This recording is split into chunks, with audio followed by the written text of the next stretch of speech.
Welcome to Step by Step, a video Bible study series presented by the Monte Vista Church of Christ in Phoenix, Arizona. One of the interesting things about the gospel is throughout it we find many I am statements of Jesus. For example, in John chapter 6, Jesus said, I am the bread of life. In John chapter 8, he says, I am the light of the world. In John 14, he says, I am the way, the truth, and the life. And then in John 10 and verse 11, Jesus says, I am the good shepherd. I am the good shepherd. What does Jesus mean when he says, I am the good shepherd? What does him being the good shepherd involve? Well, in this video, I want to submit to you that there are at least three things that being the good shepherd involves for Jesus.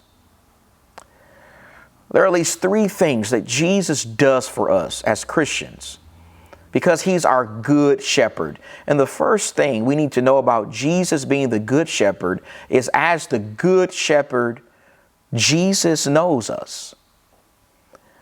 Jesus knows his sheep. In John, the 10th chapter and verse number 14, in John 10 and verse 14, Jesus says, I am the good shepherd, and I know my own, and my own know me. Notice how Jesus says that he knows his sheep. He knows his sheep, and his sheep know him. He knows the names of every one of his sheep. He knows where his sheep are located in their little spot in the world. He knows everything, every intimate thing about his sheep. He knows them on a very personal level. Jesus says that he knows his people, he knows his sheep, and because of that, that means that he is perfectly qualified to take care of us. He's perfectly qualified to love us and provide for us and to be there for us whenever we call upon him because we have troubles we're facing in our lives. Jesus says that as the good shepherd, he knows his people, he knows his sheep, but not only does he know his sheep, a second thing he does as the good shepherd is he also leads and he guides his sheep. He leads and he guides his sheep. In John chapter 10 and verse number 1.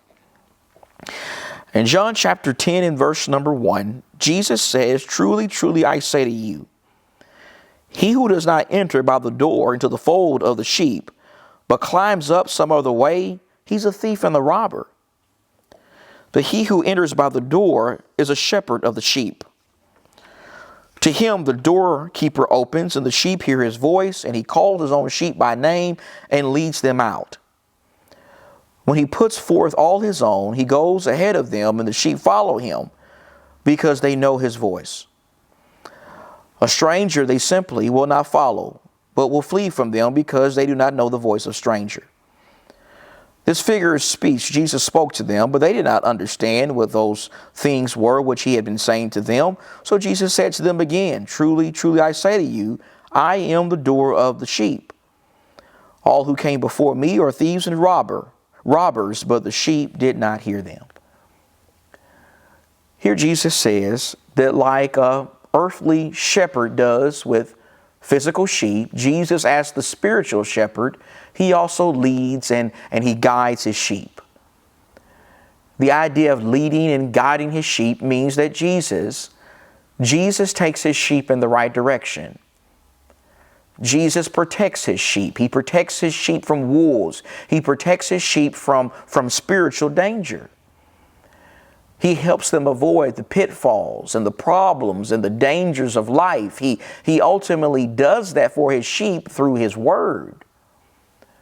You see, through the gospel, through the words that Jesus gives us in the Bible, Jesus leads us, Jesus guides us, Jesus protects us as a good shepherd. The question is, are we allowing him to do that for us?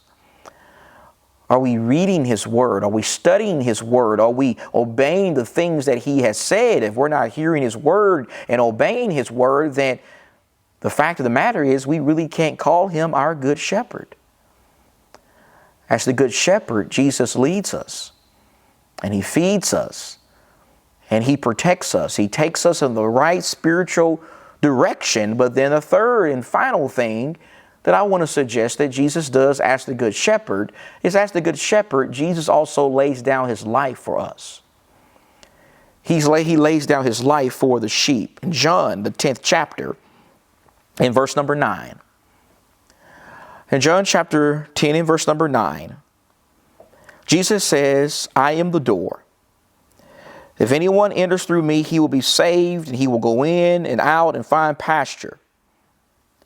The thief comes only to steal and to kill and to destroy. I came that they, my sheep, may have life and have it abundantly. I am the good shepherd. The good shepherd lays down his life for his sheep. In verse 15 of the same chapter, Jesus says, even as the Father knows me and I know the Father, I lay down my life for the sheep. In verse 17, he says, for this reason, the Father loves me, because I lay down my life so that I may take it again. No one has taken it away from me, but I lay it down on my own initiative. I have authority to lay it down, and I have authority to take it up again. This commandment I have received from my Father. Jesus says that as the good shepherd, he not only leads his sheep and feeds them and protects them, but ultimately he lays down his life for them. Jesus says that he literally died for his sheep. He ultimately did that at Calvary. At the cross, Jesus sacrificed his life so that we as his sheep can have spiritual life and have that life abundantly. That's what Jesus does for us as the good shepherd. And let us thank God for that. Let us praise the Lord that we have such a wonderful and a powerful and an amazing good shepherd who leads us every day through his word and ultimately gave his life at Calvary so that we can have spiritual life abundantly in heaven forever. Thanks for watching. For more online Bible study material or to find more episodes in this series, visit us on our website at montevista.church.